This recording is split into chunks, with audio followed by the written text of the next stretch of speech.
everyone, latest video. I make one of these.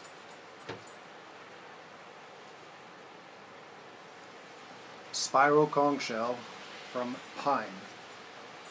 And make this out of 26 different bits of offcut of pine. Sit tight, this is going to be a lot of high speed because this is it takes a little while. But first step, you need to, well, if you want to do this, you need to go into Steve Garrison's website, www.spiralsbysteve, download the plans. You need to get a bunch of templates like this. Get some pine, cut it. Pretty soon you have one of these. So stay tuned, hope you make it to the end. Thanks for watching, make sure you like and subscribe.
finished product. I might put another few coats of lacquer on it, but really happy how it's come out. The colors are nice and funky. And yeah, I like that. I love making these. Okay, that is another shell all done. Really like how these colors have come out. Never quite sure how it's really going to turn out, but give it a try, experiment, go for it. If you want to give this a try, go check out Steve Garrison's website, www.spiralsbysteve. Download the conch shell pattern, give it a try. It's not that hard. I tend to make these things a little more complicated than they need to be, but hey, that's just me. Love to see what you do if you do it, so tag me in a post. Make sure you like and subscribe this video if you liked it. If you did like it, give me a thumbs up. If you didn't like it, give me a thumbs up anyway. And I'll see you next time. And the next video will be, I'm going to be working on the nautilus shell. It's one I'm just trying to finish now. Using this, trying to recreate that. But I want funky colors. So if you want to see how I make these, make sure to like and subscribe, and I'll see you again soon.